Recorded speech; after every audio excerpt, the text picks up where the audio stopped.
Welcome to London, in the mid-19th century, one of the most dangerous cities on earth, not because of wars or famous villains, but from the quiet perils of everyday existence: tainted water drawn from public pumps, the choking air thick with coal smoke, the relentless press of bodies in narrow streets that breed disease and fatigue. Danger here is ordinary, everywhere, and often invisible, seeping into your lungs, your stomach, your very bones. Most modern people, used to filtered taps, sanitized air, and open spaces, would struggle to survive even a single week without breaking under the slow, unyielding grind. You wake before dawn, your throat raw and dry, as if lined with dust. The summer heat clings to your skin like a damp cloth, and the first thought piercing the haze of sleep is thirst. Simple, insistent. The pitcher by your bed is empty, its clay cool but useless. You must go out, into the streets, for water. Each step from your narrow cot brings a faint ache in your joints, a reminder of yesterday's labors. But you push it aside. This is how mornings begin. It's the summer of 1854, in the crowded lanes of Soho, London. This isn't the polished capital of empire you might imagine from storybooks. No grand boulevards or gleaming carriages here. Instead, it's a tangle of aging buildings pressed together, where families share rooms meant for one, and the air carries the constant undercurrent of rot. The romance of the age fades quickly when you live it, replaced by the stark reality of bodies fighting against an environment that offers no mercy. You step out into the street, the cobblestones uneven under your boots, slick from last night's refuse. The air hits you first, a mix of coal smoke from nearby chimneys and the sharp tang of urine from the gutters. It's muggy, even at this hour, the humidity wrapping around you like an unwanted embrace. Sounds filter in, a distant cart rumbling over stones, the low murmur of neighbors stirring, a child's cough echoing from an open window. Light is scarce, the sky still gray, filtered through a haze that never fully lifts. People here have learned to ignore it, or perhaps they've forgotten how to notice. They shuffle along, pails in hand, toward the public pump on Broad Street. It's a communal ritual, this queuing for water. Conversations drift, talk of work, of aches, of the price of bread, but no one mentions the faint murkiness in the flow. Why would they? This is the cleanest source around, or so they say. But each pump of the handle draws from wells tainted by unseen leaks, cesspools seeping into the ground just yards away. The danger is normalized, a part of the rhythm. Day after day, it erodes you slowly, the subtle buildup of poisons in your blood, the quiet weakening of your gut that leaves you vulnerable to fevers that strike without warning. You move on to the market stalls lining Greek Street, where vendors hawk loaves and wilted vegetables under makeshift awnings. The smells intensify here, overripe fruit mingling with fish guts spilled on the ground, flies buzzing in lazy swarms. The humidity makes everything stickier, your clothes clinging as sweat beads on your forehead. Sounds swell hawkers calling out, bartering in accents from across the city and beyond. Light slants through the gaps between buildings, casting long shadows that hide the puddles you step around. Food is scarce and dear, often handled by unclean hands, stored in damp cellars. Eating means risking more than hunger. It's another layer of exposure. Your body absorbing what it shouldn't, wearing down defenses you can't see. Work calls next, in a cramped workshop off Dean Street, where you bend over a tailor's bench for hours. The room is dim, lit by a single oil lamp that flickers and smokes, adding to the heavy air. Humidity seeps in through cracked walls, making the fabric damp and your fingers ache from the needle's prick. Sounds are muffled, her heavy snip of scissors, the occasional groan from a fellow worker, but the press of bodies in this small space breeds its own hazards. Shared tools, shared breaths, all in a place where ventilation is a luxury. The labor grinds on, hour by hour, taxing muscles already fatigued from the morning's fetch. It's not dramatic, this wearing down, just a steady drain on your strength, leaving you hollowed out by midday. Your resting spot is back in the lodging house, a shared room on the upper floor with thin walls and a sagging mattress. The air is stale, heavy with the odor of unwashed linens and cooking grease from below. Humidity collects in the corners, fostering mold that you brush away without thought. Sounds intrude, constant linagers arguing, footsteps on creaky stairs, the distant wail of an infant. Light filters weakly through a grimy window, enough to see the bugs scurrying across the floor. Sleep here is fitful, interrupted, your body never fully recovering. It's accepted, this closeness, families pile in to afford the rent. But it frays you, the constant proximity inviting illness to spread like whispers in the dark. The most insidious spot waits at the pump itself, that iron sentinel in the square. You fill your pail, the water gushing clear and cold, tempting in the heat. It looks harmless, tastes only slightly off like chalk, or perhaps something more organic. Locals joke it's the flavor of London itself. Amusing, in a way, how the city seasons its own demise. But each swallow is a silent wager. Bacteria unseen and unnamed slipping past your lips, coiling in your insides. No one knows the science yet. They blame the air, the miasma. Your body, meanwhile, absorbs the tough cramping that might come later, the weakness that builds unseen. Now, midday approaches, and thirst demands satisfaction. You lift the ladle, no choice but to drink. The water slides down, cool at first, then settling heavy in your stomach. A faint twinge follows, dismissed as nothing. But in this place, nothing is ever truly nothing. The system wells, cesspools, ignorancianciers you without fanfare, pushing human limits to the edge. As the sun hangs higher, you pause, wiping sweat from your brow. The morning's efforts linger in your limbs, a dull throb. How much longer can one endure before the invisible claims its due? The heat of the day fades into afternoon shadows, but the city's underbelly calls.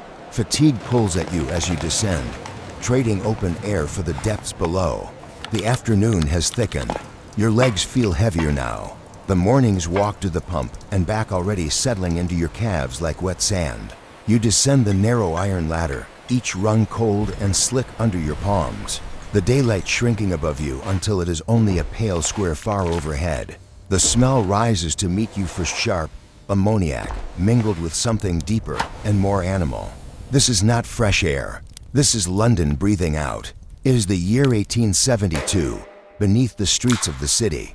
In one of the newly completed sections of the Great Sewer System, engineers call it progress. The men who work here know it by a different name, the underworld. The brick tunnel is vast in places, cathedral-like, yet it feels like being swallowed. The walls weep constantly, moisture running in thin dark streams. Sound as strange hairier footsteps echo strangely, then die abruptly against the low roar of flowing waste. Light comes only from the lanterns you carry. They're weak. Yellowish glow paints everything in shades of sickness. You move forward, boots sinking slightly into the shallow stream that never stops moving. The current is slow, viscous, carrying solids that bump against your legs like soft, deliberate touches. The humidity is totally your shirt clings within minutes. Your hair sticks to your forehead. Your lungs work harder for less oxygen. Every breath tastes faintly metallic, faintly rotten. People adapt, of course. They learn to breathe shallowly, to keep their mouths slightly open, to pretend the smell is just background noise. Adaptation is not the same as safety. Further along, the tunnel widens into a junction chamber. Here several branches meet, and the noise swells, gurgling, rushing. The occasional deep belch as trapped gas escapes. The air is warmer than above ground, a damp tropical heat that never lets your body cool. Lanterns hang from hooks, throwing long shadows across the curved brick. You can see the sheen of slime coating every surfactant, organic varnish. That grows back faster than it can be scraped away. Men work in small teams, shovels scraping at blockages, long poles probing the flow. The work is endless, repetitive, necessary. Without it, the streets above would flood with what now moves beneath. The danger is patient. It enters through the skin, through the lungs, through every cut that refuses to heal in this place. The gaseous gas, they call it, carries hydrogen sulfide, methane, carbon dioxide in shifting, unpredictable amounts. Sometimes you notice it only as a faint sweetness, almost pleasant. That is the moment to be most careful. A few minutes of that sweetness and the world begins to narrow. The edges soften. The body forgets how to stand upright. Men have dropped dead mid-sentence, faces peaceful, as though they simply decided to lie down. The others drag them out, curse quietly, and keep working. There is no other choice. You pause to adjust the lamp, wiping sweat from your eyes. The flame flickers, throwing your shadow huge against the curve of the wall. For a moment, the light catches something floating past a scrap of cloth, a small bone. Things that once belonged higher up. No one comments. The river of waste accepts everything eventually. A small ironic detail catches you. The newest stretch of tunnel was built with better ventilation shafts than the old ones. The men laugh about it sometimes, calling it aristocratic air. A thin pipe high in the roof lets in a whisper of the world above. Most days it makes no difference. Today the wind is in the wrong direction, and the pipe only sucks the fumes deeper into the chamber. Progress, as ever, is partial. The work continues. You bend to clear a partial blockage, the shovel heavy in wet gloves. Each lift sends a dull ache through your lower back. That has become as familiar as your own heartbeat. Hours pass in this posturement, breathing shallow, eyes stinging from the acrid haze. The body protests in small ways. A tremor in the fingers, a tightness behind the knees, a persistent taste of copper in the mouth. These are not emergencies. They are bulletins. The body reporting that reserves are being spent faster than they can be replaced. Towards the end of the shift, you reach the worst stretch, a low, older section where the ceiling has sagged, forcing you to stoop. Here the air is noticeably thicker. Lanterns burn lower, as though the flame itself is tired. The smell changes less sharp, more sweet, more dangerous. Conversation drops away. Everyone moves more slowly, more deliberately, saving breath. Someone upstream coughs, a wet, hacking sound that carries too far in the confined space. No one asks if he is all right. They already know the answer. When the whistle finally sounds muffled, you straighten with difficulty. Your spine makes small protesting clicks. The climb back to the surface feels endless. Each rung a negotiation between tired arms and slick metal. When your head finally breaks into open air, the daylight is almost painful. The ordinary street smells horse manure, coal smoke. Baking bread feel luxurious by comparison. Yet the damage is already done. Your clothes are soaked through with something that is not merely water. Your skin itches where the effluent touched it. Your lungs feel coated. Tonight you will cough up black phlegm. Tomorrow you will do it again. The body keeps score quietly. As the last of the crew emerges, blinking into the late afternoon, you stand for a moment on the pavement. The city moves above you, unaware of the men who keep its bowels from backing up. The irony is quiet but persistent. The cleaner the streets become, the dirtier the men who make it possible. The day is not finished. Evening comes, and with it the fog.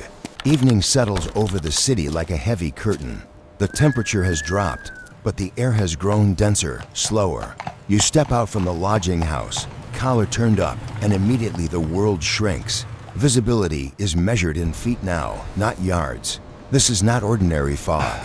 This is the particular London fog of late December 1891.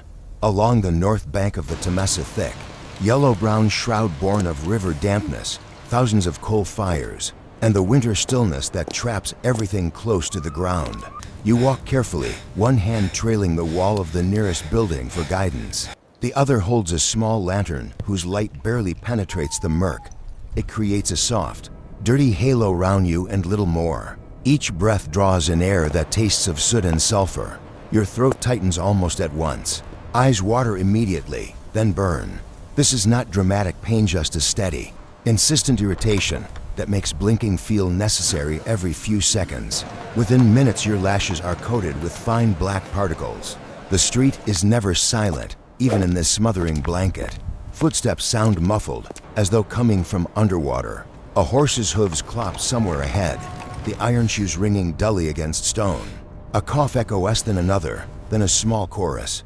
People here have learned the different kinds, the dry hack of irritation, the wet rattle of something deeper, the sudden violent spasm that ends in spitting black phlegm onto the pavement. No one comments. It is simply the soundtrack of December. You move toward the river, following the gentle downhill slope and the increasing smell of tidal mud. The fog grows thicker near the water, folding around you in layers. Street lamps appear as faint orange smudges, each one isolated, useless beyond arm's length. You pass other shapesmen hunched against the cold, women with shawls pulled tight over mouth and nose, children who should be indoors but are not. Everyone moves slowly, Speed is dangerous when you cannot see the curb, the gutter, the sudden drop to the river steps. The danger is cumulative. A single breath does little harm. 100 breaths begin to coat the lungs with tar-like residue. 1,000 breaths, over weeks and months, turn healthy pink tissue to something brittle and black. The body fights back for a while, cowing, producing phlegm, narrowing airways to keep the worst particles out, but the fight is exhausting. Eventually the lungs tire. When they tire, infection waits, pneumonia waits, bronchitis waits, and when they arrive quietly, disguised as just a winter cough, until the fever climbs and the breath shortens and the bed becomes a prison. You reach the embankment. Here the fog is almost liquid. You can feel it settling on your skin, greasy, cold. The river itself is invisible, but you hear its slow, thick sucking against the stone piers. A barge horn sounds far downstream, low and mournful. Somewhere nearby a man calls out directions to his companion, voice strangely close and far at once. Left, mind the chain. Navigation by voice and memory. A small, dry observation occurs to you as you stand there. People still refer to this as the London. Particular, the phrase has a certain charm, almost affectionate, as though the city has earned the right to name its own poison. You turn back, retracing your steps by feel more than sight. The cold seeps through your coat, meeting the dampness already inside. Your chest feels heavy, not from fear, but from simple accumulation. Every winter this happens.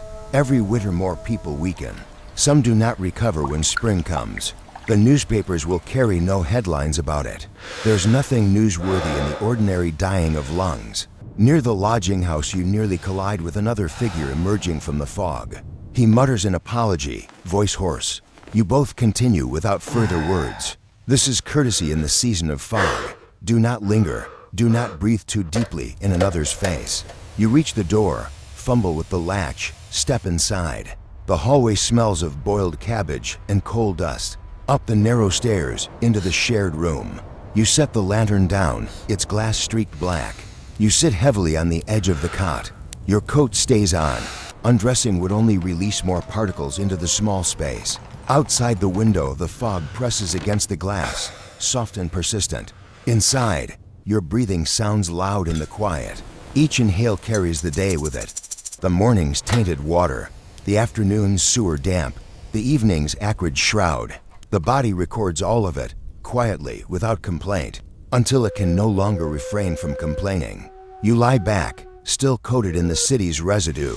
Sleep will come slowly, interrupted by coughs that taste of coal and river mud. Tomorrow the fog may lift, or it may not. Either way, the air will still carry yesterday's weight.